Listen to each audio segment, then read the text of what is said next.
Welcome to the YetiRadio.com. It's alive! The Yeti. The Yeti Radio. Powered by DavidLeeImaging.com. Thank you for joining me today. It is high noon right here in Arizona, home of the Yeti Radio. And today we've got NINEFINGER out of LA in studio for an interview. And guys just got in, got set up, and we're going to get this rolling for you. We're going to go ahead and get it started. Here's a little bit of The Drifter for you from NINEFINGER right here on the Yeti Radio.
Welcome, NINEFINGER, to the Yeti Radio studio. How we doing, fellas? Good. Thanks Good, for having man. us. Thanks for having us, man.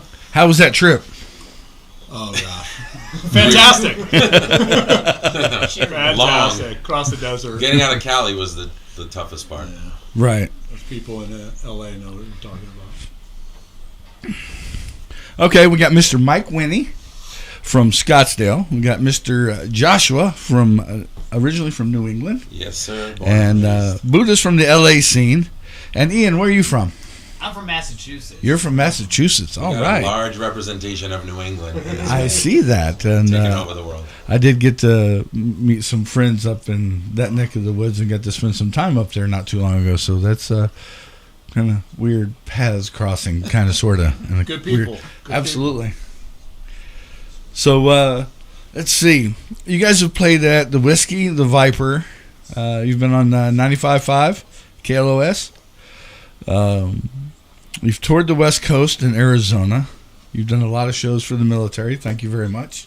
Thank you for your service. Thank you. And let's see. You've hit the UK charts. You've been listened to in New Zealand, Australia, the Philippines, now Germany. Now Germany. What's Thank you, up, Germany. I don't speak much German, but Big Gates, y'all. How are you doing? Is that really? Yeah. And then let's see. What was it that you did with Fox Sports, UFC, and Reloaded? Well, I coincidentally met someone from the UFC, him and his wife, really nice guy named Judd. And his wife's like, "Oh, you should get him involved." And I'm like, "For what?" She's like, "For the UFC." And I'm a big guy, but I'm not a fighter. I'm a lover. Get involved in the fight. And I said, I that's not my thing. And he's like, "Well, don't worry, because I do the music for the UFC." So, okay, bud. Well, that's what I do, music. Me and Mike. Now we're on the same page. And he's like, "Well, if your stuff's any good, we'll get it in the UFC." So we submitted a bunch of songs, and he dug it, and it was good. True to his word. They started playing it on Fox Sports. They started playing it at some of the live events. We were leaving to go play at Vandenberg Air Force Base, and our drummer came in and had a video of both fighters at the main event in the O2 Arena in London coming out to NINEFINGER. So that was pretty cool. Yeah. Pretty sweet. Totally awesome. Yeah. So you're mounting a tour that's going to be doing Bring Back Rock and Roll Music Festival? Yeah, we're looking at different options. Like lately, the past few months, we've been working on getting out on the road, just tying up loose ends. So we were in Pacifica up near San Fran. Okay. Went down to San Diego. We're back in AZ. We like to come here we'd like to come here every 2 months, but with the pandemic, we haven't been out here in a while. We were here for the Mesa Music Festival in April, and now we kind of wanted to come back and trying to get back to AZ quite often. Yeah, trying to make it, regular thing like we used to. Okay, awesome. So this Johannesburg and UK and the Baltics, is that something in progress? It's in the works. Yeah. Okay. It's all. I mean, playing internationally, we don't know because we've never done it, but it's a lot of logistics, a lot of moving parts, and we're a DIY band, so. Lot to work on. Well, it was going to kind of kick off, surprisingly enough, right before the pandemic, and then thank God it didn't, because if we would have been trapped over there, right, in South Africa for the pandemic, would have been a little freaky, and so it kind of took a back burner, and then it's been kind of developing ever since. And then we've had the waves, like, oh, we're gonna do it, and we're not gonna do it, and I'm gonna do it, and then so now it's kind of ramping back up into. Yeah. Okay. Yeah, we're working with a promoter in France. I lived in France for a while, so I speak some French, and he speaks fluent. We fluent and a lot of German. Parlez-vous français? And so we're working with a promoter over there in a town called Tours, which is like southwest of Paris. So if we go play a show there, we're going to try to hit Paris and a few other cities in France, and hopefully get to Amsterdam and England, because we have some friends up there too. So okay, awesome. So all that's in the works. Nothing concrete yet. We're playing the Viper Room in January, so that's on the books. Yeah. Nice. We're going to take a holiday break a little bit after this one. Yeah, I don't blame you. This year seems where I think we all need a holiday break. Yeah. Spend some time with the Reset. family. Reset. Definitely. So, well, Mike, we'll start with you. What got you into music to begin with? Oh boy. Well, I hope all the rockers out there don't take this. Oh boy. This is live. I'm laying it out. I'm being serious. Okay. I did choir. Okay. Oh. And yeah, I did choir, and I really thoroughly enjoyed it. And then, just kind of developed it from there, and started. Also played saxophone, so very in tune with music and stuff. And so I just kind of went from there, and I was kind of all over the board, just like we were talking about before. How you're kind of all over the board with your music likes, and I really am, and was before actually. We started the band. I was all over the place, and then we kind of started just doing that high octane stuff. So started off with choir. Okay. Well, not the first, and definitely won't be the last for sure. So what? At what point in your time did you leave Scottsdale and go to L.A.? I've been gone for. I've been in L.A. for 20 years now. Okay. Yeah. So at a young age, just for music in general, or yeah. Well, I did go to college. I played football. Okay. And so I was, from here to Missouri back to here, and then stayed here for a year, and then was like, let's go try LA and just get out there and see what happens, Okay. And then met this guy. Right. Is that good or bad? We don't know yet. We're trying to figure it out. Yeah. Okay, Josh. What brought you out from? Well, I went to The school Northeast. in Connecticut. I went to Wesleyan. I played basketball there. Started playing guitar at like 16 and just loved it. And in college, started jamming with all these better players and just started learning more and more. And when I graduated, I didn't really know what I wanted to do. I knew I wanted to do something artistic, so I just moved to LA for music and acting and never left. I've been there since '98, and I love it. My wife's from there, my kids. And just, I don't know. I got into music because of my dad. He used to, I don't know if I can say this on air, but he used to sell albums out of his trunk for a guy. So he had all this amazing record collection. Allegedly. He allegedly. And he had a huge record collection, and he was totally into music. And so I knew all these, I just got a good education on music. And my dad, Jimi Hendrix, the Beatles, like the Cars. He took me to my first concert. I went to go see the Cars at like 5. That was your first concert? Yeah, REO Speedwagon, Survivor, like all these crazy bands. Then my stepfather, for my 16th birthday, he's like, "Do you want my guitar?" And I was like, because he would never let me touch it before that. But as a birthday present, he gave me his guitar, and I started, and it sucked. And then I heard Nirvana, and I never stopped since then. It's like, I got to learn this instrument. Then I went out to LA. I was like, I'm going to start a band, and farted around different things, and then we met, and it just clicked, and we never stopped. So that's awesome. In between your acting. Yeah, when I was acting. Yeah, I did some commercials, and I was on Punk'd for an episode. Actually, interesting. And an Eminem video. Yeah, you did. No, but you were on the back of a Rolling Stone. Oh, yeah. A print ad. Yeah, I was in Rolling Stone magazine. Yeah. Not for Okay. NINEFINGER, but for my amazing good looks. On a print ad. They needed a fat bald guy, so I got the part. Why do you think I wear a costume? Can I borrow that? I have two. We can. All right. Can I have the bigger one, please? I'm carrying holiday weight. So. Carry a Hollywood from a year ago. Yeah, no, 22. So, Ian, what brought you out to the West Coast? Well, I'm from Massachusetts, and we get a lot of snow, and all that stuff. So I remember shoveling, and I broke my shovel in the snow, and I just lost it, and I just said, that's it. That's the last winter I spend, and I moved. So. True story? Yeah. Oh yeah. I was like shoveling. It was that heavy too. I remember those Yeah, days. yeah. You're like, I was shit. like sweating, and covered, and it was snowing really bad, and I was just shoveling. I'm like, man, no, whatever. And then it broke, flew it up in the air, and I'm like, this is my last winter.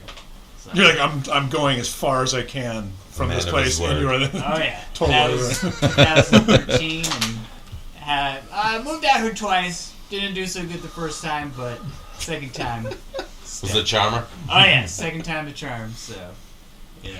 The second time you met these guys? I met these guys 2017. Okay. Yeah. 17. Yeah. We've had the Spinal Tap of bass players. And we've had some good ones, but they've moved on to different projects. One of our guys moved to Indiana. Yeah. Another guy was in like 30 bands. So we met Ian. Well, actually, we met on Craigslist. Yeah. It wasn't that Crazy creepy at all, though. We were in an alleyway. And it was, An LA Craigslist story. Wow. It was for something else. It wasn't for music, but then it turned out he played bass. So, I think he was selling a stereo. Hey man, what are you doing? Bass player. You play bass? Hey, is that a bass in the back of your car? Yeah. He Or was you just selling happy to records see on us? his truck. riding back home, and Yeah. No, you're like, you want to buy some CDs? You're like, dude, CDs. Yeah. You want to buy some records? Like, what? You guys are both obsolete right now. Yeah, obsolete. And that's just Not sits there. anymore. This was 2017. It was different times now. Yeah. You want to buy some MP3? Yeah. Oh, that's totally awesome. All right. So now the question everybody wants to know. Why NINEFINGER? Why NINEFINGER? You want the real version? There's video on our YouTube of the origin of NINEFINGER. Yeah, there you go. You definitely should check that out. Yeah, there is. Is there a certain kind of like? I mean, I guess you could just Google it, right? Yeah, just go on our YouTube. Or NINEFINGER YouTube, official. yeah, YouTube. According to the video. Yeah, but this is essentially Right. This is right there. Mike is Mr. NINEFINGER. We couldn't come up with a name for the band. If you watch the video, and we came up with an idea, and Mike drew the short straw after a night of many drinks, and we decided that we would cut his finger off, and For the sake of the band, and we had this cool name NINEFINGER, but someone had to take their finger off, so Mike drew the short straw. Short straw. And I cut his finger off. You be the judge. It's on our YouTube. Alrighty. There is one other story. Banned on YouTube. Mike and I did a thing in Japan. We did an acoustic tour where we took our acoustic guitars and we traveled around Japan on the train. And Mike at the time was a pretty heavy gambler, and we were in what we now found out was a Yakuza gambling hall. Yep. And when Mike lost and couldn't pay, I went to the bathroom and got out the window. Mm-hmm. And yep. so I had to pay with my. There's no with my video limbs. of that, luckily. I had to pay with my limbs. So Well, there was also wasn't this a large other time. net. There was also this other time I was in Malibu surfing, And the shark and a got shark came up and just he almost got the whole hand, but he just barely just ripped it off at the end. So and then the shark was like, "Here's your band name." yeah. And then the shark name. It was a baby I think grape. that's a little far fetched. It was a Baby baby shark. grape. I think it's a little far fetched. Baby shark doo doo. Exactly. This is not a joke. We did perform that live once. We did. We played a benefit for a children's thing. We did. We played it. We had all the kids singing Baby Shark. We played it live once. Yeah. It's a bigger hit than most of our songs. So, Well, Actually, that's like a huge. be careful, you might get hit for royalties on that one. I know. So that the train story, that wasn't any connection to the movie, right? American Yakuza. No.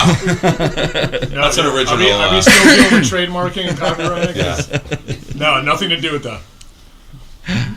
I mean, the fact is, it's real, and he's missing it. So, because people are like, "Why NINEFINGER?" And then we're like, "It's authentic. At least he doesn't have his fingers." You were thinking about it, and I can only imagine whatever happened.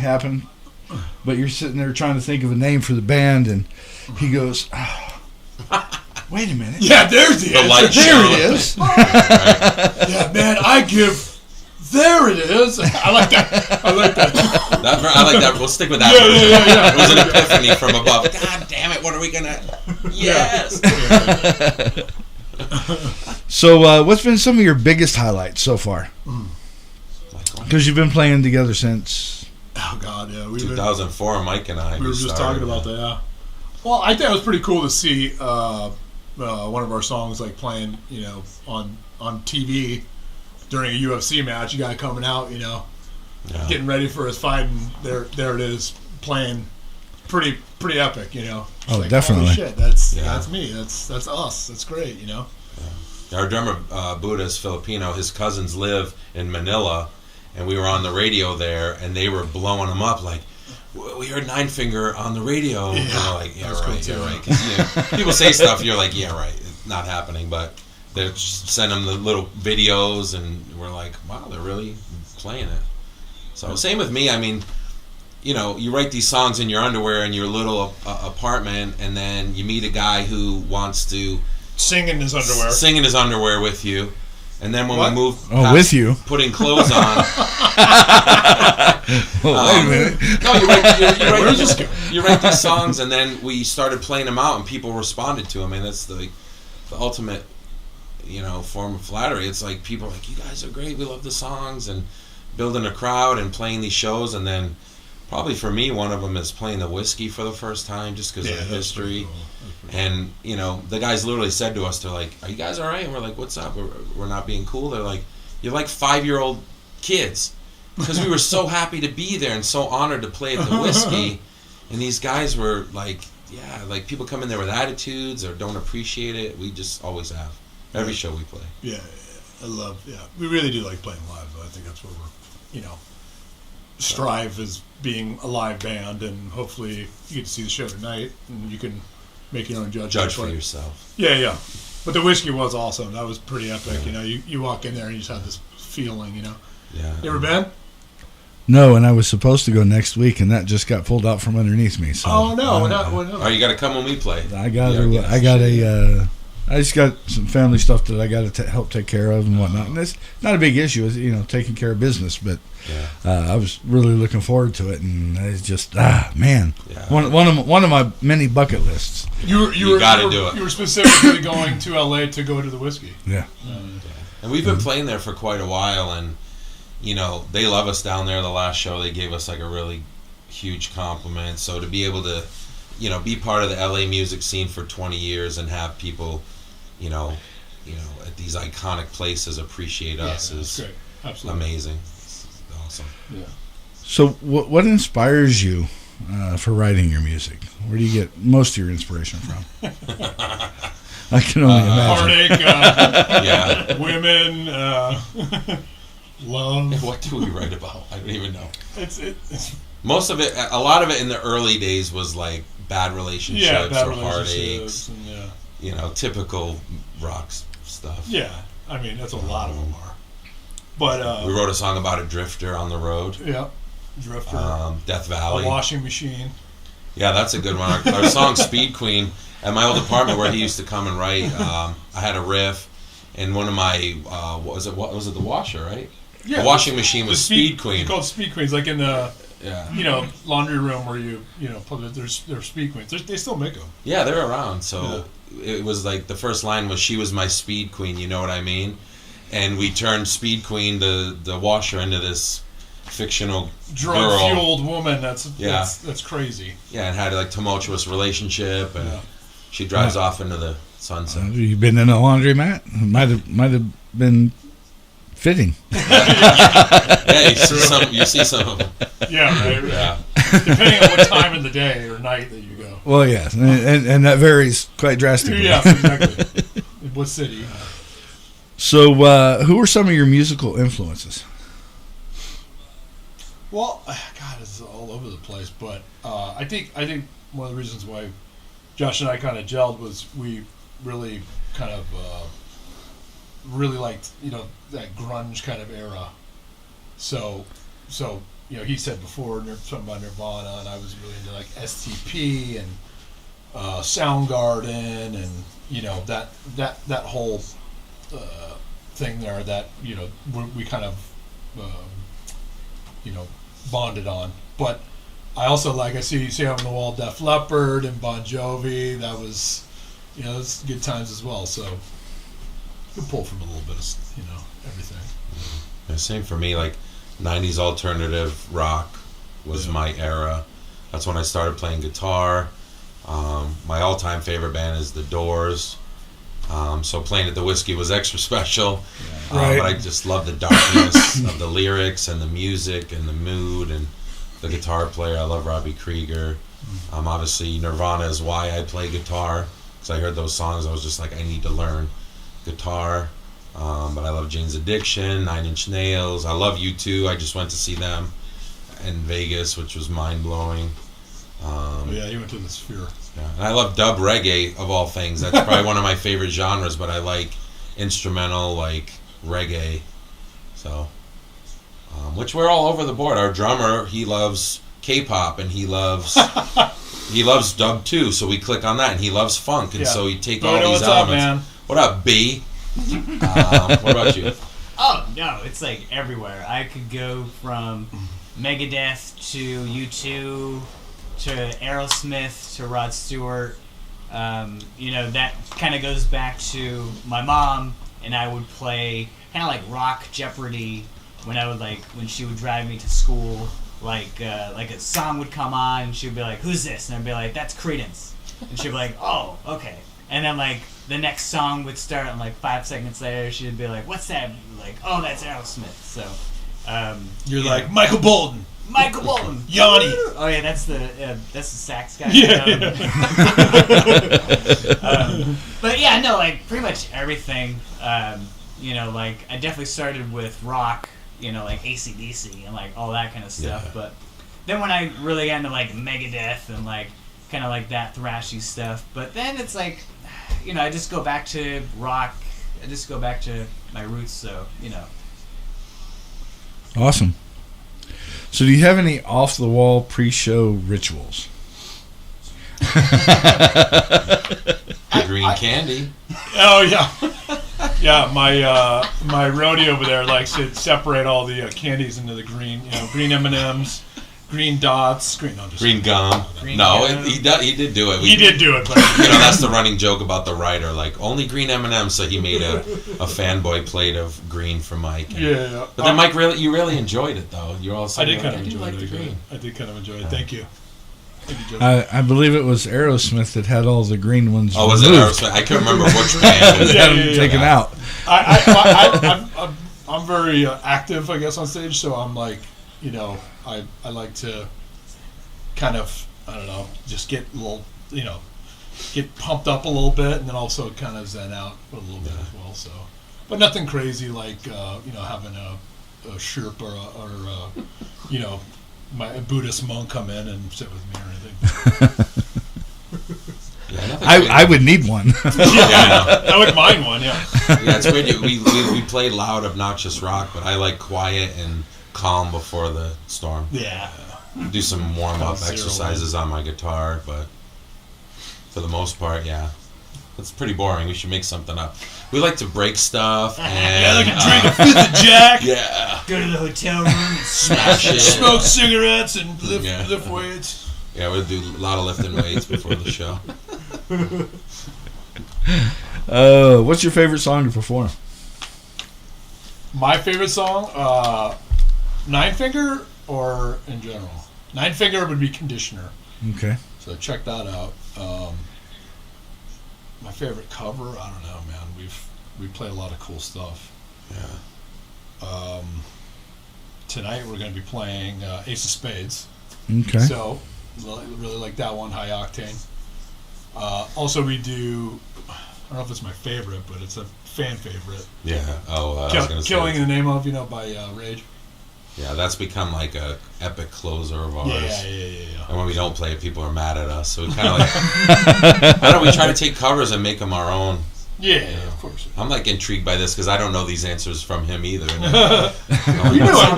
know Conditioner. I guess I did. Conditioner is my favorite. Yeah, it's Yeah, about me a cloudy too. day. Yeah, Depressed. I like Conditioner. I don't know if I have a favorite one to play. It's because we rotate. They're through like them, all so- your babies. You don't want to. They're all my pick a children. favorite, right? I like Conditioner a lot. That, like, for Mike and I, because we've been doing it since day one, the songs have evolved, and sometimes, like, you know, when Ian had learned some of the songs, we forgot how we recorded it because it's evolved live, you know what I mean? So right. I don't necessarily do the solo I did on the album, or Mike does a different, you know, we do different starts and stops live that we didn't do on the album. So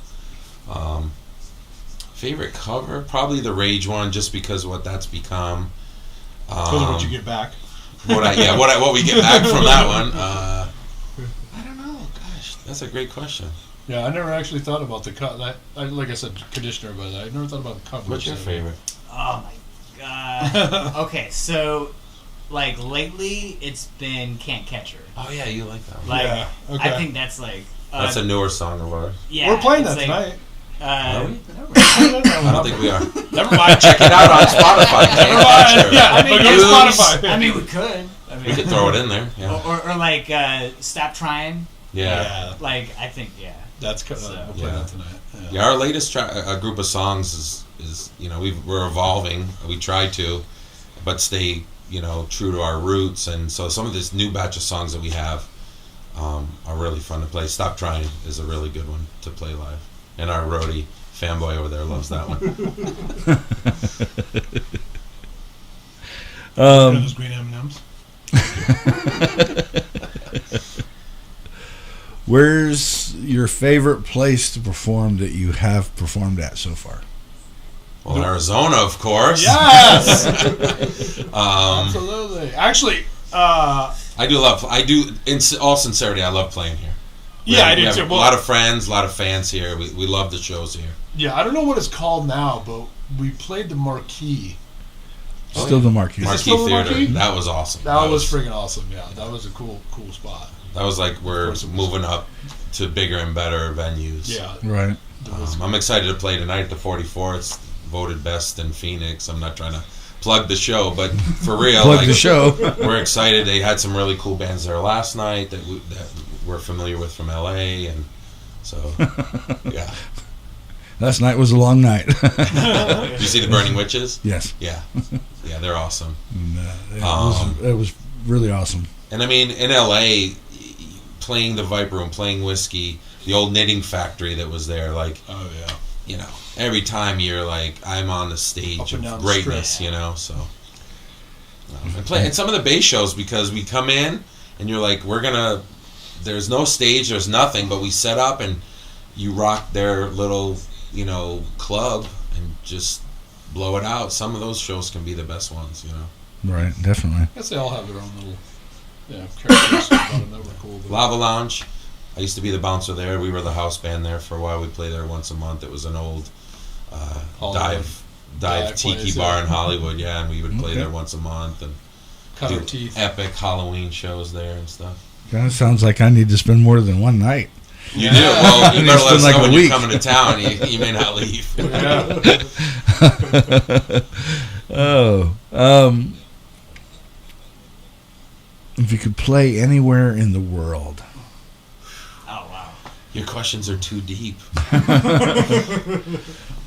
Well, Arizona, of course. Well, it would always be Arizona. We only want to play in Arizona. Did you write that cue card? What does it say? Yeah. We only want to play in Arizona for the rest of our Of careers. Of course, Yeti. I think anywhere overseas. That's what I was pretty stoked about. Going to South Africa. I thought that would be amazing. You know, just going to Australia. You know, just. Yeah. Some of the bigger festivals, I'd love to play Reading in England. I'd love to Oh play. God, yeah, that'd be great. I'd love to play in France anywhere, just because I've lived there.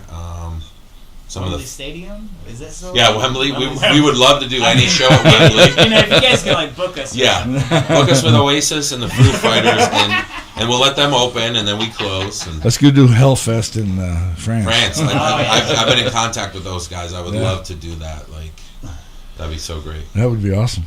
Yeah. I only caught wind of that this year because somebody went and was posting videos on social media, and It's I pretty was awesome. blown away. I'm like, wow. I gotta be. I've been under a rock apparently. Yeah, they got a huge metal scene over there, huge hard rock scene.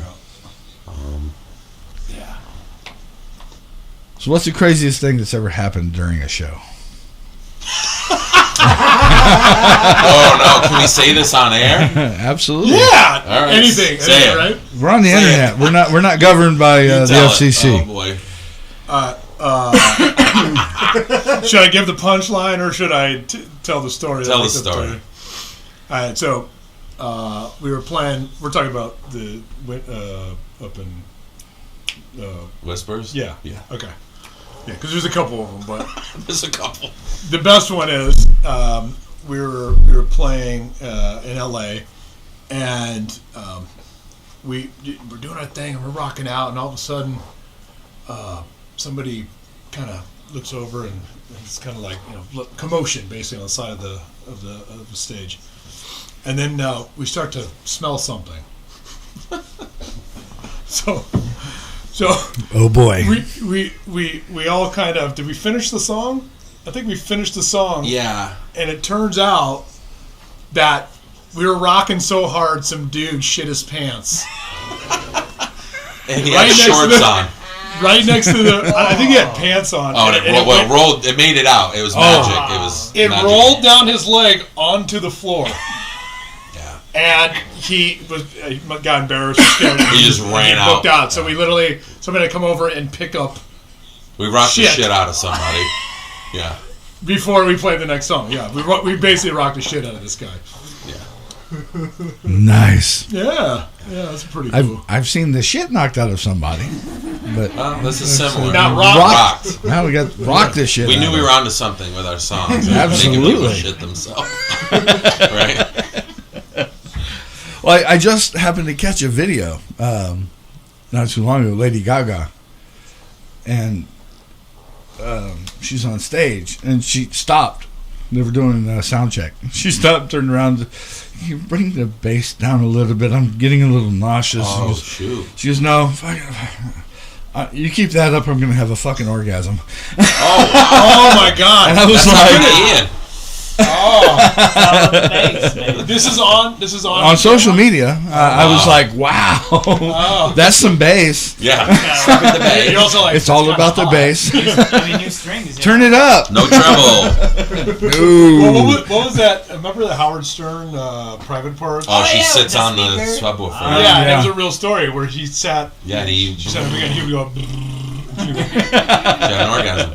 Turn up the bass. We make people shit. happens. We've never neither of us have given anyone an orgasm. So you're here to hear first on Yeti Radio. Hey, ladies, if you want to come to But the we show, have tonight's show, Yeti. We have tonight's show. Stay in school. We'll talk to the sound guy, see if we can get the bass turned up a little bit. My wife's calling in somewhere. Sorry, honey. Yeah. Hey, shout out to my two boys, Austin and August. I love you what up, guys. I love my wife. Thank you for letting me come on the road. Absolutely. Wait, I Thank should you for prepare a letting him statement. come Hold to the Yeti Radio studio. Man. Thank you, brother. Thanks for having us, man. We love what you're doing here, honestly. Thank you. It's a lot of fun. I get to do stuff that, somebody's going to shoot to the moon one day, and I was there. I was, Yeah. Yeah, but we also, we just got we to appreciate you, brother, because, like, Hey, you're on the moon already, man. Yeah. You're up there. You're good. We're all up there. do not shit yourself, okay? When we start playing. No, but we appreciate you because live music and bands that do it themselves and bands that are out there, it's a struggle and it's hard work. Yeah. And so people like you that are out there helping promote us and getting our stuff out to new audiences, like, it means the world to us because without people like you, the guy in Germany wouldn't have heard us, or, and there's not enough support for, professional bands that aren't at the level that they have these giant, record labels and people behind them. Mike and I pay for everything ourselves. Right. We book stuff ourselves, and we've been very lucky and fortunate to have all these opportunities, but it's what we're creating, and we're trying as hard as we can. So having support and being here is very important to us. So thank you. Yeah. Thanks for having us. My pleasure. And thank you guys for giving those of us that support something to support, Yeah. Well, because it's amazing. just one note for tonight's show, because you haven't seen us live. Maybe it depends. just saying. Don't be the guy tonight that we tell on the next interview. Or don't stand there at the bass side. Don't be a second. You might have an orgasm. Don't be a Maybe you're interested. It's like a PSA. I'll be standing by the bass. Yeah. I'll be sitting on the sub. Yeti, are you okay? Oh God! Oh, nine finger.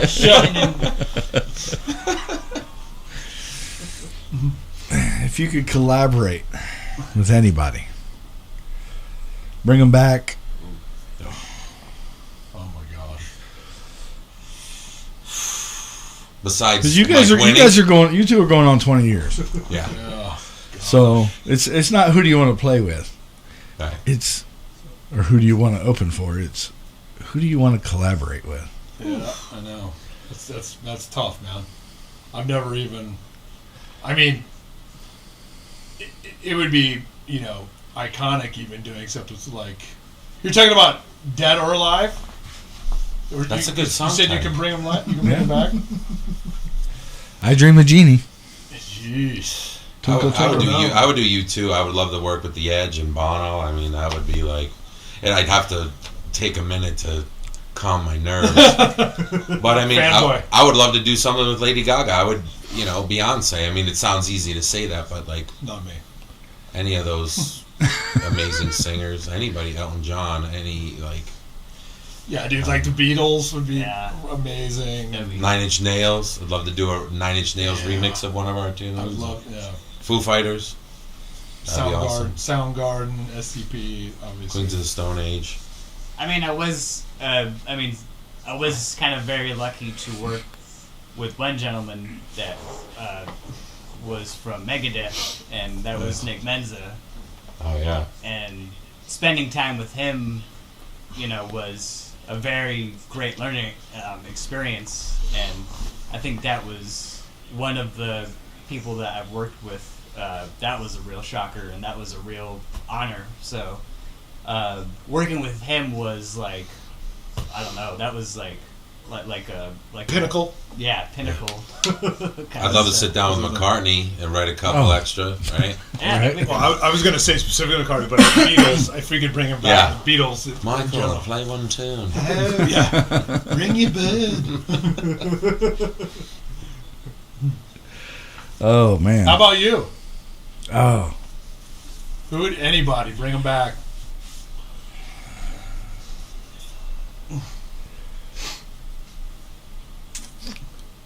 There's just so. I know. That's too hard, right? Freddie. Yeah. We have a lot of questions for Freddie. Nice. That would be amazing.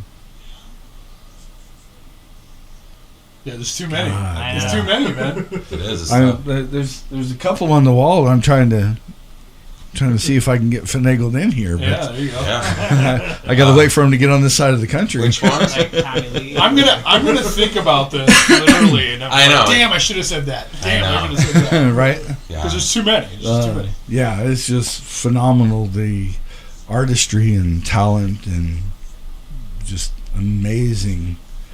I used to live in Vegas and I worked at Mandalay Bay, and I got to escort Prince with his manager down the escalator or elevator to the limo to drive around to the House of Blues for a show. And I would love to. Yeah, me too. I would agree on it. That was just his ability to play just about anything. Everything, Yeah.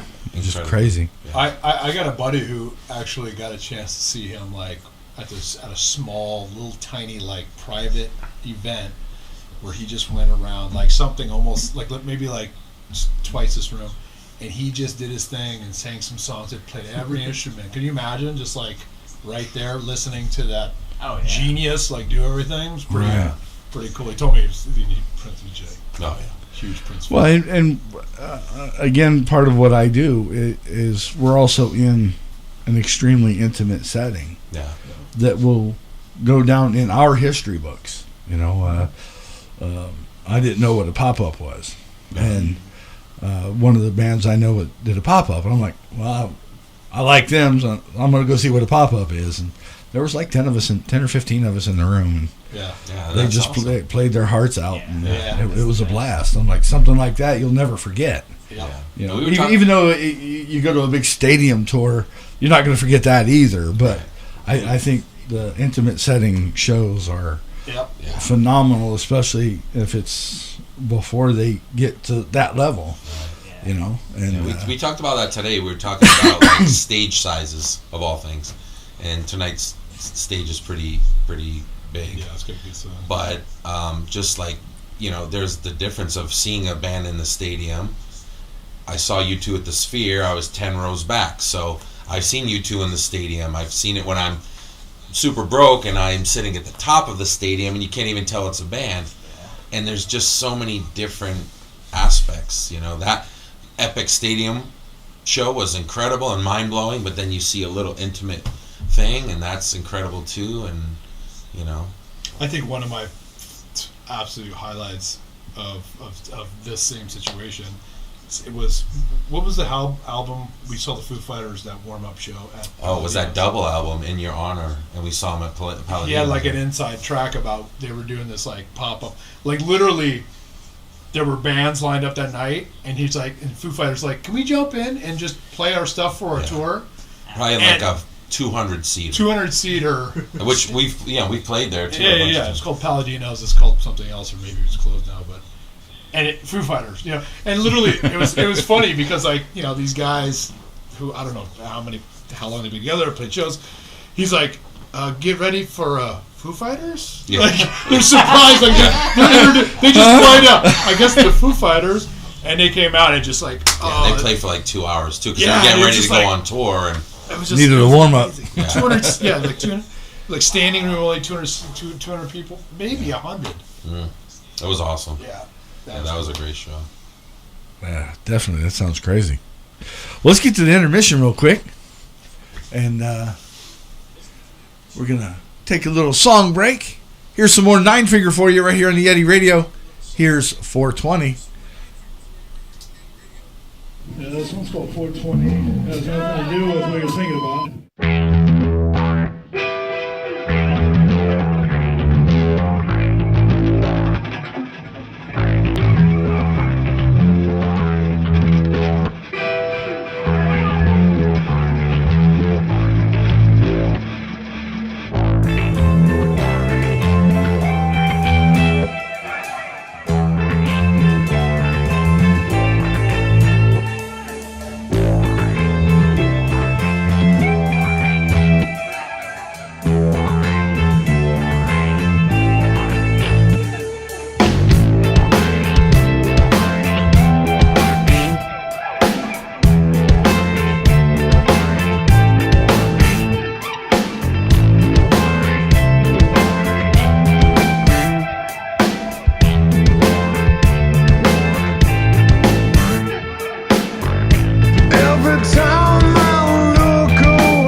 420.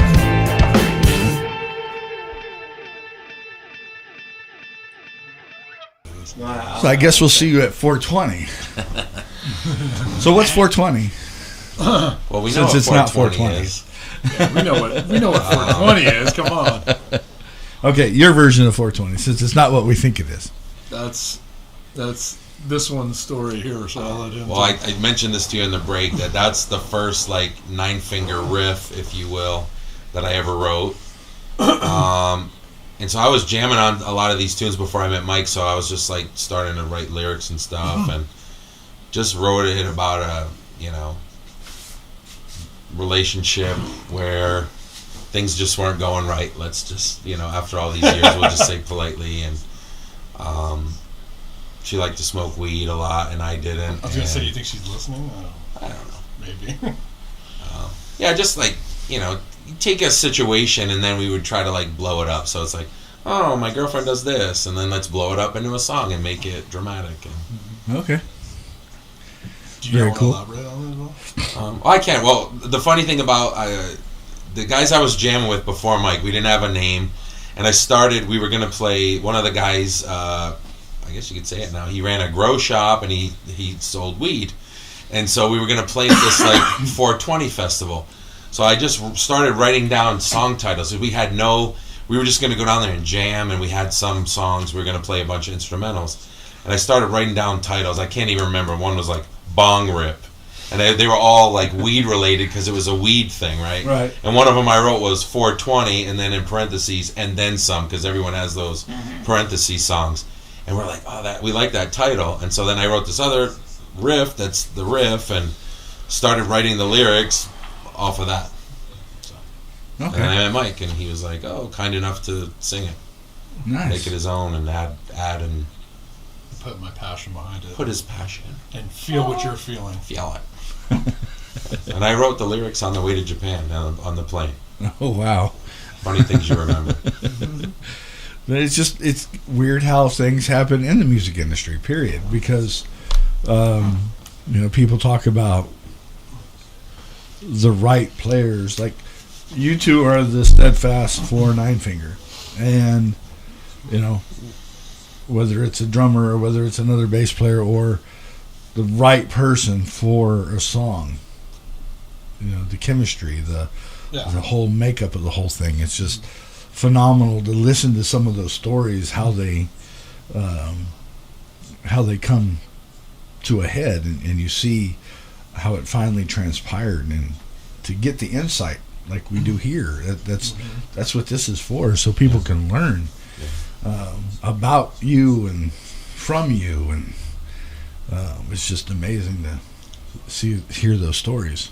I think what you need to do is when you're collaborating, with somebody that's that is just kind of drop the ego a little bit, and then that kind of helps it out a little bit.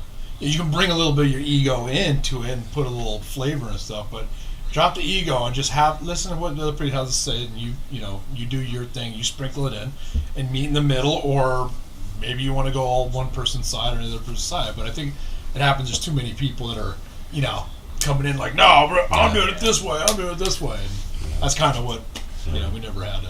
Well, I mean, I like it because it's like I'm not gonna like change any. I'm not gonna be like, hey Mike, can you sing it like this? I don't like it. Right. Like I know, like I don't have any of that like stuff with me. I'm just like, I want to play bass. These are awesome songs. That's it. Right. Yeah. One thing he does ask us is to play it correctly. Sometimes we've been playing it so long, and he's like, I learned the song. We're like, how did we play it on the album? And he's like this. Can you play it correct? We're like, sure. Right? Because we forget sometimes. They'll like add some, like live stuff. I'm like, all right, so we weren't, on the ending or whatever. But like, there's no like, I'm not like, I don't like this bass part or like whatever. It's like I just play it because I like their stuff. Yeah. And if that's why I got into this band, because I like all their stuff. Yeah. So and he's very great. He is like the success of 9-finger is based on the fact that Mike is egoless, in the sense that people I worked with before, like I always wanted, when I found out Robbie Krieger wrote Light My Fire, that clicked in my brain. I'm like, I want to write songs, but I like lyrics, and I like to write poetry and shit. And when I met Mike, he's like, well, what do you got for this? I'm like, what do you mean what I got? Lyrics? He's like, yeah. And we collaborated on that way. Other people were like, no, I only sing what I write. And it's like, I didn't want to be in that band. I was lucky to hook up with this guy, and he had come in, and I had like, you know, a bunch of songs with what I thought was finished lyrics, and he was very gracious, and we went through, and he's like, I love it. Can I change this part? Couple songs, I'm like, I have the verse and the chorus, but I have nothing for here. And he's like, well, the only part I have is the outro. And that was the part I needed. And we started like finding these weird like coincidences. Cool. I'm like, he's like, I got nothing for the chorus. Did you? And I'm like, that's the only part I have. It was really kind of strange in the beginning. Just worked. Luckily, we in the history of it, we've never like fought about lyrics or any of that shit. It's just kind of like we're lucky in that way. Yeah. And then someone like Ian comes in, and you know, he's just like, yeah, whatever. He's like he said, he's not like, oh well, this should be this. He just, you know, which is helpful. Absolutely. And we got to shout out our buddy Steven Sanchez. Oh, Steven Sanchez, what's up, man? Yeah, Buddha too. And you said Talupi, aka Lauren, is on listening. Hi, Lauren. Hey. We love our LA fans. They we did what did we do for San Diego? We did the NINEFINGER, the maiden voyage of the NINEFINGER party bus. Yeah, we had a party bus. We rented a big van, and a bunch of fans came with us down to our show. Friends and fans and us, and it was fun. It was a lot of fun. So they got really to see the behind-the-scenes chaos. The G-rated PG version of conversation. We were pretty responsible. We were. Would you say we were pretty responsible? I think everyone, you know. Scenes for a future music video. Yeah. Well, Ian, you know, coming out interestingly, Ian brought up Downton Abbey, and so we talked about that for most of the trip out here. Yes. We talked about Downton Abbey, and we talked about politics. And a lot of deep issues. No fart jokes and no funny talk about lyrics. Sex or anything. Yeah, none of that. Just straightforward, like, Downton hello, how Abbey. are you? Very, So you guys have got to see some of the change in the industry, technologically speaking. You guys obviously collaborate from the same town and together in person, but you have the ability to do it cross country, around the world. Not to mention the difference between streaming and the old school. Yeah. You know, hardcore stuff.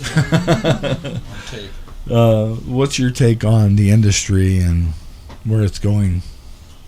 Now, are we talking about like you're talking about specifically recording, or like the music that's coming out from that, or I mean like a little bit of both, whatever, wherever you want to go with it. I don't like where rock's going at all, but but you know, that's maybe I'm old school. I don't like a lot of effects. I don't like, you know, auto correct and everything. I just feel like, you know, like those albums you say over there are just nice, raw, real, you know, music. Maybe a little reverb on the vocals and some, you know, distortion on the guitar. Delay can have some delay. And delay too. But yeah, I don't know. Just a little delay. You know, I mean, I'm sure everyone can agree that's probably, you know, a little under my age or older. It just doesn't. It sounds a little too polished. Yeah. Right. You know. And I think you fall victim to too many takes. Yeah, and rock and roll is just not rock and roll, man. That's, you know. We try to record tight, live. But I like super polished. I just don't like that. Yeah, I agree with Mike. I mean, I like technology. I like the fact that we can make demos in our studio and Pro Tools and Logic and all that stuff. But and I'm saying this from my perspective. I fall victim to it too. You can when you recorded a tape or when the Beatles did it, it's like you had to nail it live, so you had to know it. Now you can just go in and I can do my solo 500 times if I want, and then you fall victim to like take after take when you go back and the first 5 are the best takes every time. Well, what was it? 2-inch tapes going for like $350, $450? Yeah. You know, and you only get to use that couple times. Once or twice, Yeah. maybe, if Well, you're lucky. what if for that one album we did, we got a tape. Remember? Yeah, we he's did.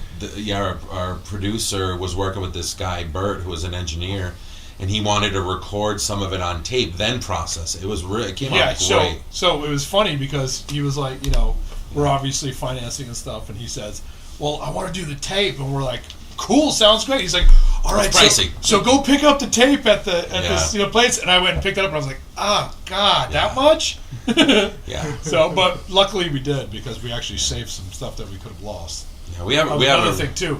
We some stuff got erased, Yeah. but we still had the tape. Yeah. So That's There where we you were go. able to go back. Our producer, Didi, he's worked with Slipknot and Metallica in L.A. Okay. He's kind of like a fifth member of the band. Like, he gets our stuff. He's worked with us so long.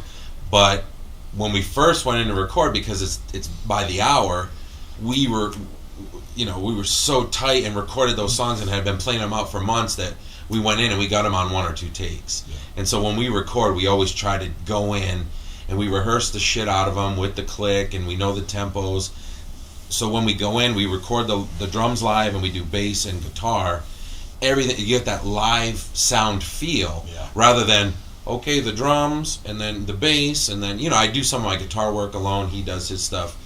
But the first part, the foundation, is live, looking at each other, how we would play in a live setting. Yeah, and you can feel that, you know that. You can feel that on a recording. You can feel that in those, LPs over there. Like, it's tough to kind of see. It's rock, not pop, right? So pop is like produced and pretty. This is like, if you listen to our live albums and you come see us live, you're like, oh, it sounds like the CD or it sounds the same. The 8-track or whatever, Right? Whatever venue you listen to.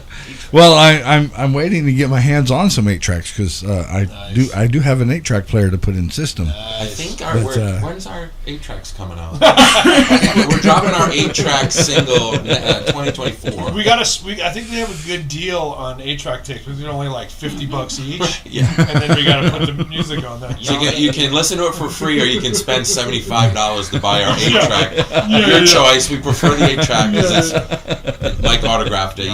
He did a nub print on there. With an 8-track player in it. And That's right.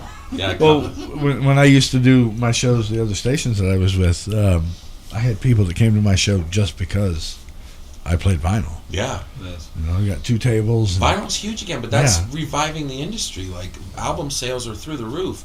We need to put out an album. So's the price. Yeah. And that's the only downfall to it. Yeah, it's expensive. It's just, wow. I'm like, it's not a whole lot of money, but it's enough to make you go, maybe not. It's expensive to press too. We looked into it, and a lot of people have said, can you press one album? We really should, just to even have just one album out there, one vinyl in existence. If you need 3,000 or 4,000 CDs, we have those. Just write in. We'll send you 6 or 7 as coasters for your house. Yeah, those were from right on the cusp of that turnover from CD to. Our first album, we printed 3,000 pieces. No, it wasn't 3,000. It was 3,000. Yeah, we still have one of the goddamn boxes at our rehearsal. You were like, we're going to sell 3,000 albums. And we can bring some in and you can use them as coasters. Yeah. Just put the CD on. Yeah.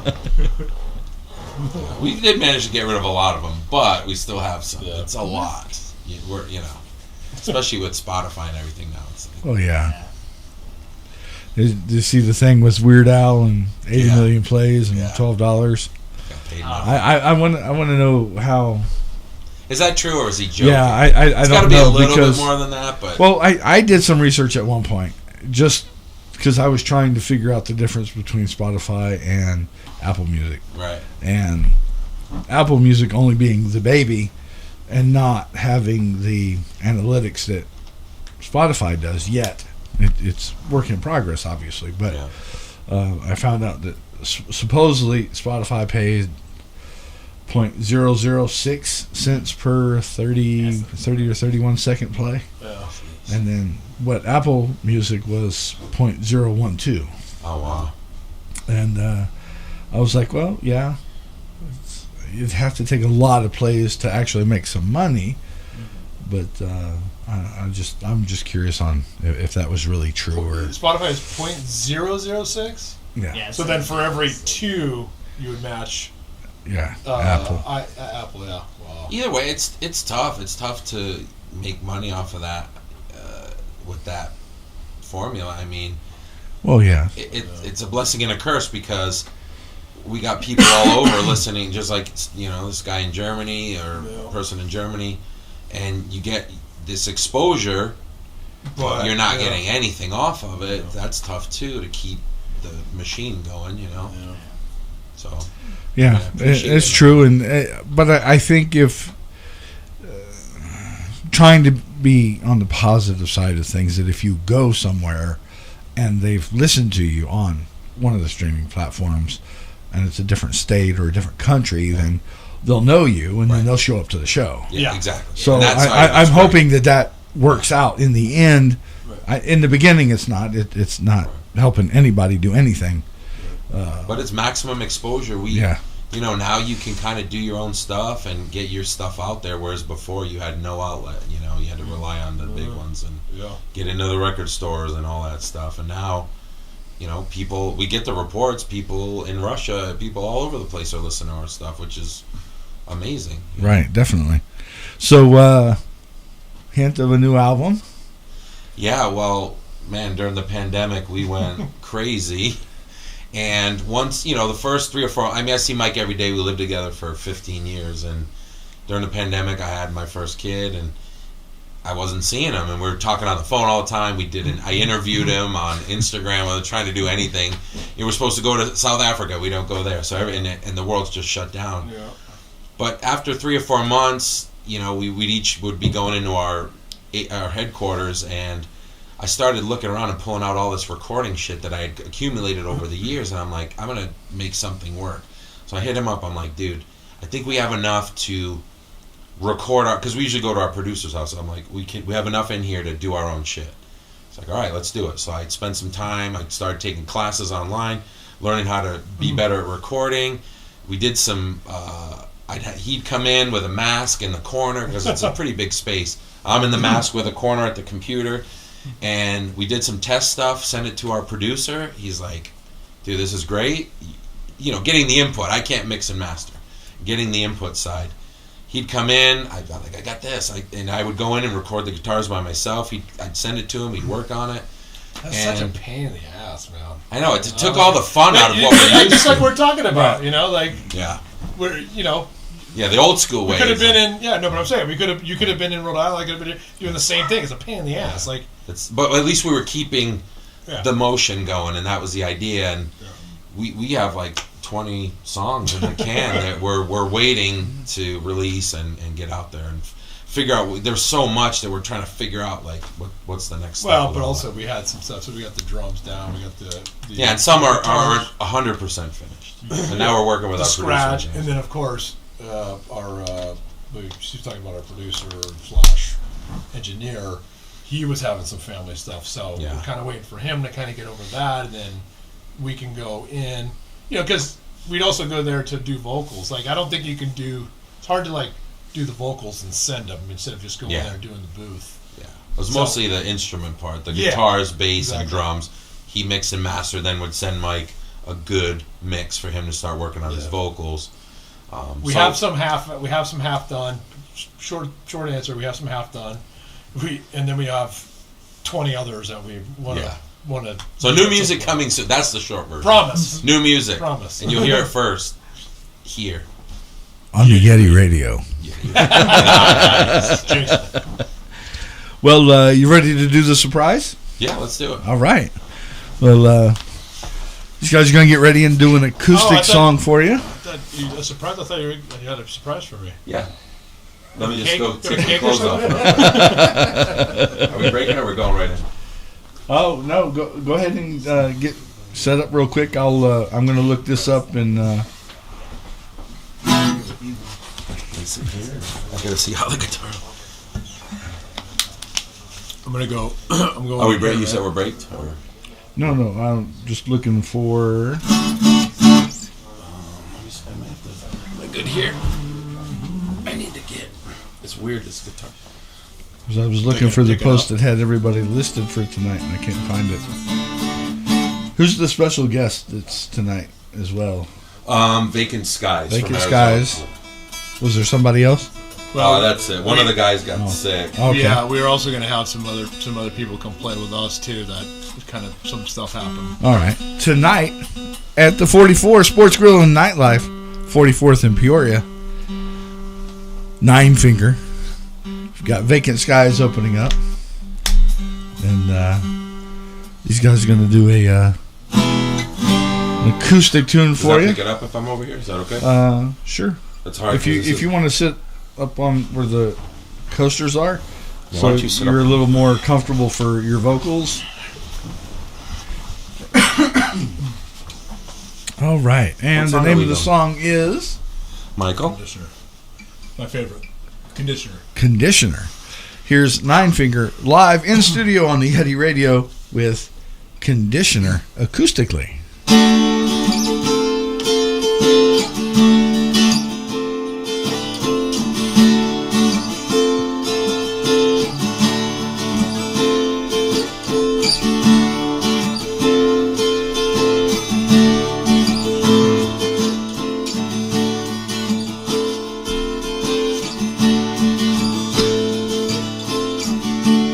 Who says cry your head?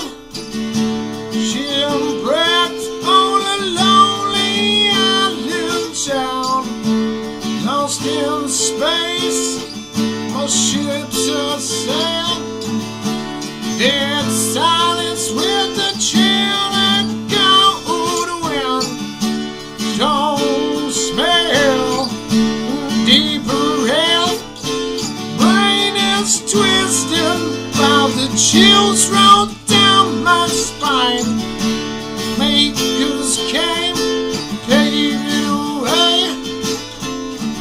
Don't know what it is. Don't know what it is. Long way ahead home.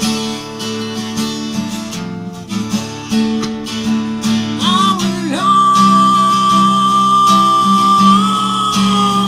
way home.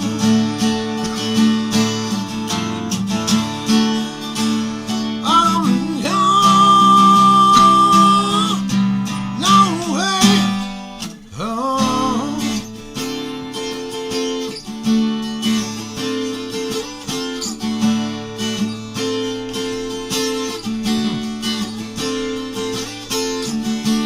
Yeah, I'm sane. My blood it drains. This cloudy day doesn't seem to get me down. I can't sing. I just play. Don't know what it is. Don't know what it is. Cry your shame. Heal your pain. Who's to say it's real? Who's to say it's real? Take your thoughts and flush them down the drain. Ships are rolling a while. Chills roll down my spine. Long way home. I'm long way home.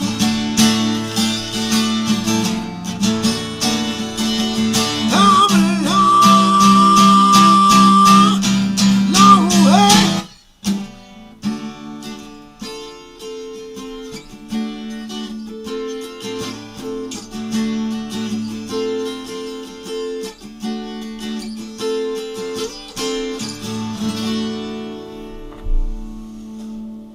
Sorry. NINEFINGER live. We'll be playing that one tonight. A little harder.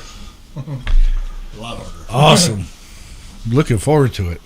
For damn sure. Oh, man. So, what time tonight? 8:30? Yeah, Vacant Sky starts at 8. Okay. We'll probably hit the stage at like 8:45. We're playing. Fortunate to play 2 sets about an hour each, so we're actually pretty stoked about that too. Okay. So we don't have to rush. We can have a good time. Gonna party. Got some surprises. No one's gonna shit themselves. Promise. Yeti may have an orgasm. We don't know. Maybe. Well, Alrighty. Well, I'm looking forward to it. And thanks for having us. Thank you so much. This is awesome. Thank you for coming, and thank you for emailing me and Hell yeah, man. inquiring about it. That was totally awesome. You're getting out there, brother. You better watch out. Be careful. You're not gonna be able to walk around in Goodyear just without getting stopped. Right? You're not gonna be able to walk around in your Yeti suit. Right? I already can't. At least not in the neighborhood. Don't do that. All right, it's the Yeti Radio. And live on Twitch, YouTube, Live 365, and a whole bunch of other platforms. And thanks to NINEFINGER for joining us today. And again, check them out tonight. And it's going to be a great show over at the 44 Sports Grill Nightlife, 44th and Peoria. Catch you later.